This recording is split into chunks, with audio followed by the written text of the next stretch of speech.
Hello friends and welcome to chess lecture of Santosh memorial chess academy. आज हम discuss करने जा रहे हैं सिसिलियन डिफेंस के बारे में।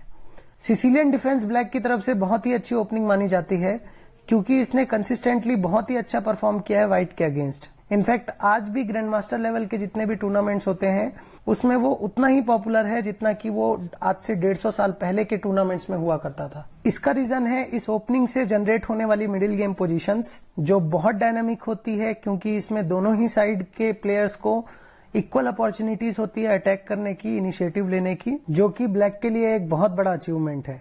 व्हाइट इसे हैंडल करने के लिए दो अप्रोच यूज करता है, ओपन सिसिलियन और क्लोज सिसिलियन। आज हम इस वीडियो में दोनों ही अप्रोचेस के आइडियाज समझेंगे और किस तरीके से दोनों साइड आगे का प्लान कर सकते हैं इसके बारे में देखेंगे। आगे आने वाले वीडियोस में हम इसमें डीप में जाएंगे दोनों ही अप्रोचेस के, ओपन और क्लोज सिसिलियन के, और उसके अंदर देखेंगे कि और कौन कौन से वेरिएशंस है, उनमें क्या आइडियाज है और किस तरीके के जनरल पोजीशन बनते हैं उसमें। व्हाइट के E4 मूव का जैसे ही ब्लैक C5 रिस्पॉन्स देता है इसे हम कहते हैं सिसिलियन डिफेंस। C5 का आइडिया है D फाइल के जो पॉन है उसको कैप्चर करने का, इन केस अगर वो D4 चलता है तो, जिससे देखिए उनके दोनों सेंट्रल पॉन्स बोर्ड पर अवेलेबल होंगे। वहीं व्हाइट का क्योंकि एक सेंटर पॉन जा चुका है एक नॉन सेंटर पॉन से, तो ये इनिशिएटिव का फायदा ब्लैक मिडिल गेम में उठाने की कोशिश करेगा।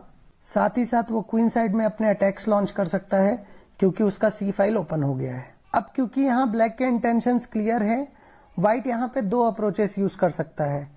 या तो वो D4 चल के ब्लैक को चैलेंज करे कि आपको जो भी इनिशिएटिव हमने अभी डिस्कस किया आप वो ले लीजिए, या तो वो ये बोलेगा कि मैं अपने दोनों सेंटर पॉन्स को इंटैक्ट रखूंगा, आपके D4 स्क्वायर को आप कंट्रोल करे रहिए, वहीं मैं कोई दूसरा इस सेंट्रल स्क्वायर जैसे E5 स्क्वायर उसको टारगेट करूंगा और ये मेरा दूसरा अप्रोच होगा।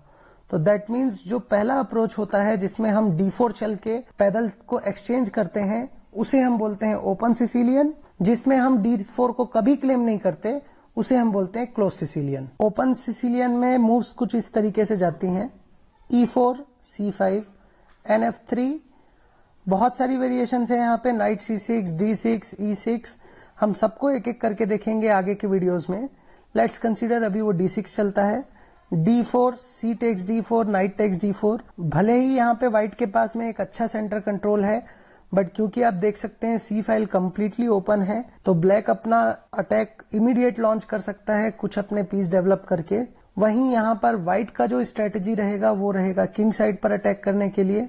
ओपन कैसलिंग हम यूज करेंगे इसमें। ओपन कैसलिंग कुछ इस तरीके की सिचुएशन होती है जिसमें राजा अपने दोनों ऑप्शंस खुले रखता है कि वो किसी भी तरफ कभी भी कैसलिंग कर सकता है।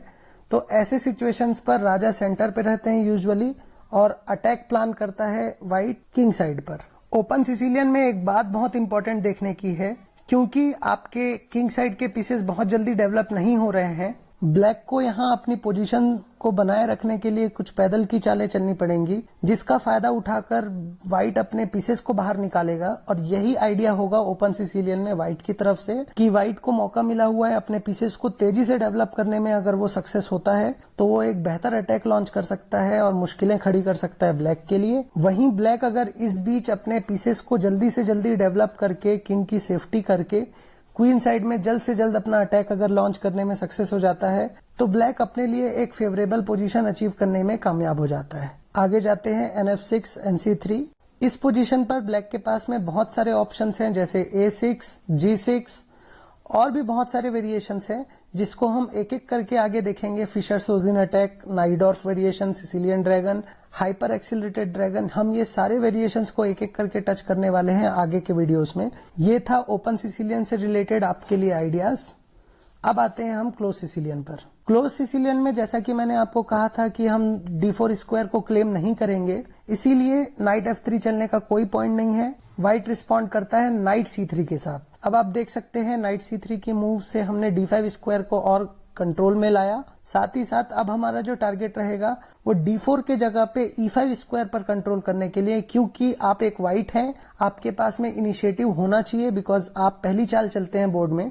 तो हम E5 स्क्वायर को अगर 3 स्क्वायर कंट्रोल करने की कोशिश नहीं करेंगे तो एक चेस प्लेयर की तरफ से अगर आप व्हाइट खेल रहे हैं तो ये आपके लिए एक पैसिव प्लेयर की निशानी होगी। इसलिए व्हाइट की यहाँ कोशिश रहेगी कि व्हाइट किंग साइड कैसलिंग करते हुए F4 की एक मूव खेले जिससे E5 और भविष्य में अगर F5 बढ़ने का एक प्रोस्पेक्ट बनता है तो उसके लिए प्लान करें।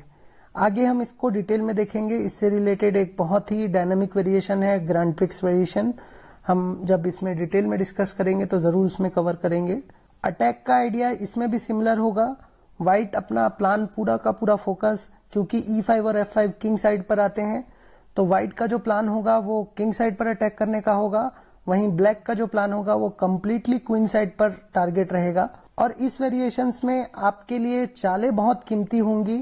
टेम्पो जो मैंने कॉन्सेप्ट डिस्कस किया था वो बहुत इंपॉर्टेंट रोल प्ले करेगा इस गेम में। एक छोटी सी इनएक्यूरेसी भी आपकी अच्छे खासे इनिशिएटिव को खराब कर सकती है और अपोनेंट को मौका दे सकती है कि वो काउंटर अटैक लॉन्च करे। इस वीडियो सीरीज में आगे बढ़ने से पहले मैं आपसे रिक्वेस्ट करूंगा, जो बहुत इंपॉर्टेंट कॉन्सेप्ट्स हैं जैसे पॉन स्ट्रक्चर्स, सिसिलियन डिफेंस के अगर आपको बड़े आइडियाज समझने हैं तो आपको पॉन स्ट्रक्चर का बहुत अच्छा नॉलेज होना चाहिए।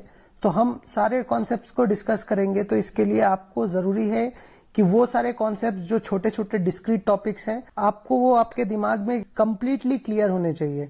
तो अगर आपने अभी तक विजिट नहीं किया है तो please do visit, it would help you. Let us come back with the concept of close Sicilian in our next video. Thank you and have a nice day.